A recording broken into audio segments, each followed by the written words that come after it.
So we were riding into town and had failed miserably to find 2 different hotels that Google had on its maps.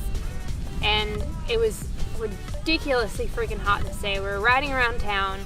We finally stopped once again to check the phone when we were at the location of a hotel that was supposed to be there and was definitely not. And some guy in his little beat up Jeep thing stopped at the 2 very confused looking foreigners and happened to speak English, and he asked us what we were looking for.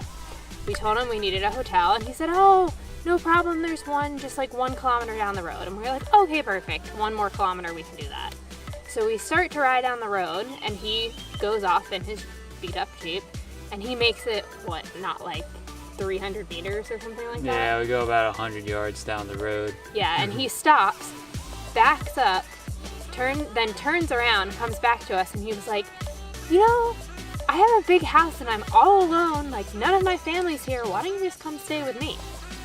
And we were like, okay, first of all, how far away do you live? Because we're really freaking tired and we don't want to ride like 1,000,000 miles. And he was like, oh, it's just like 1 kilometer or 2 back that way. And we're like, okay. And he's like, you guys follow me. So we follow him to his house, and it turns out he is a insanely nice guy. Tom, Justin. Gives us a room with air conditioning and lets us stay in his house and gives us a ton of loquats. Takes us to his brother's restaurant, which ended up being amazingly good and super cheap, like some of the best food that we ate in Thailand. I think it was the best food in Thailand. Yeah. Kara has been raving about it being the only good food she's had for weeks. It was so good. Yeah, and we just had an amazing time. He was so nice. And then he woke up with us the next morning and he made me coffee, which was amazing. And then he actually got on his little ATV and like escorted us out of town. It was super awesome and he was amazing.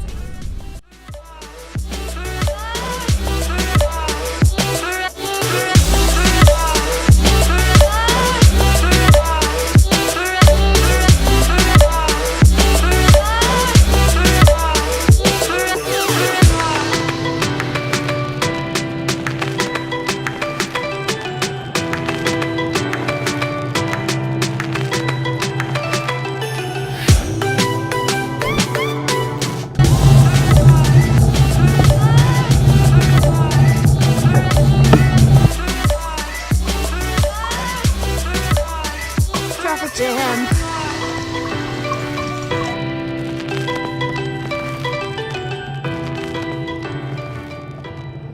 Ears are so floppy.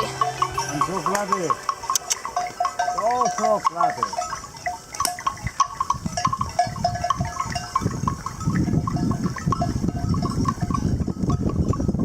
Aw, they know where they're going.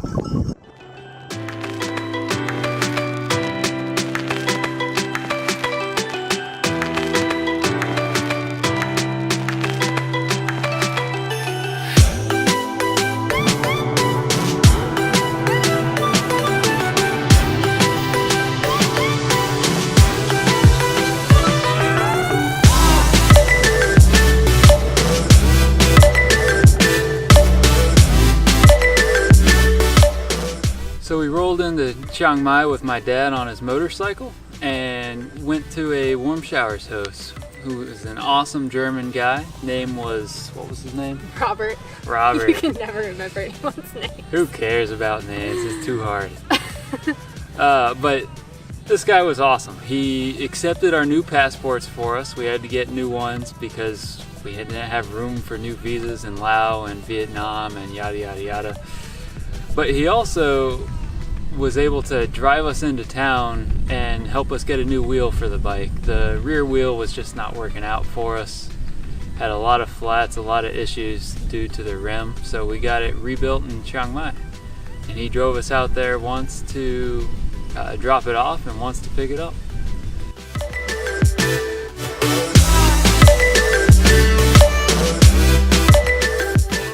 While we were staying at our awesome warm showers host, they happened to mention to us if we had ridden down this rubber tree road, and he explained that it's like this old road from lampoon to Chiang Mai that's just lined with these giant rubber trees.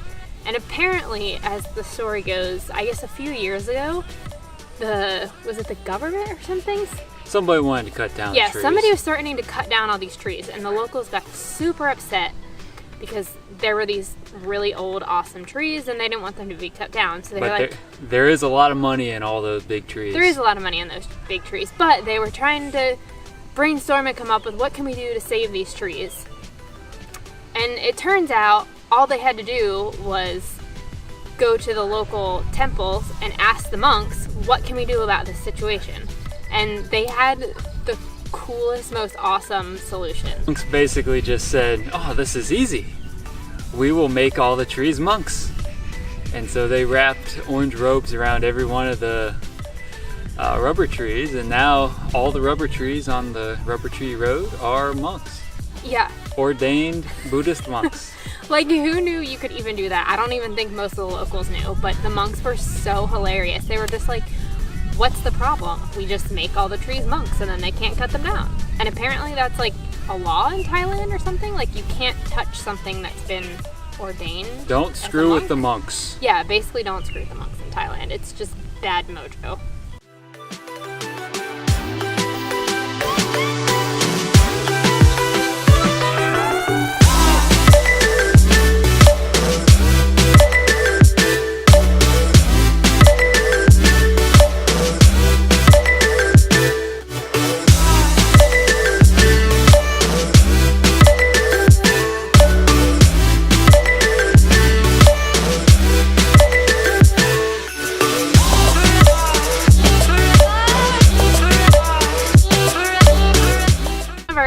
Recommendations from our awesome Warm Showers host was this place in Chiang Mai called Wat Umong, which he described as the underground temple, which like instantly piqued my interest because I'd never heard of this place before, even though I've been to Chiang Mai before. So we decided to go check it out while we were in Chiang Mai. And I don't know that I would necessarily call it an underground temple. There was only like a little bit of it that was actually underground. I don't know if maybe more of it used to be underground or what the deal is. But it was still pretty cool. It was really old and a lot different from any of the other temples that we saw in Chiang Mai or really anywhere else in Thailand.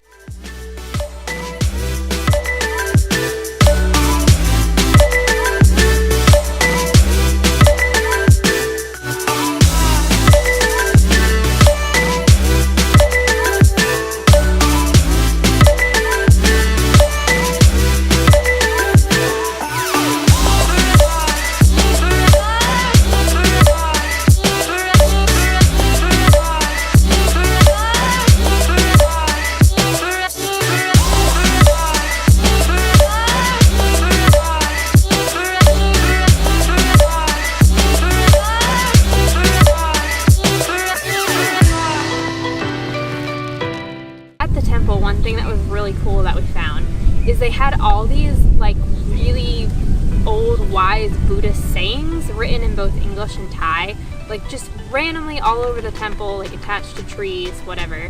And it was super cool. Every single one of them was just like a motto to live your life by, and I just loved it.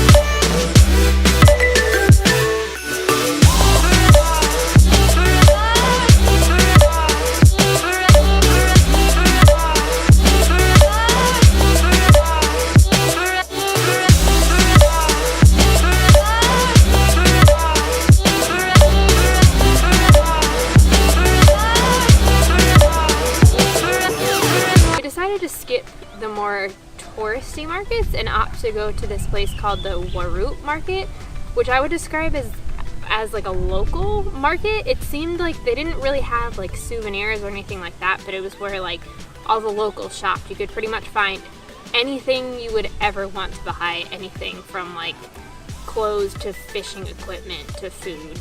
Like literally anything. To gold. Yeah, to I got gold. myself a new gold necklace there. Yeah, we got Justin a new gold necklace. Justin's dad was with us and he bought some silk.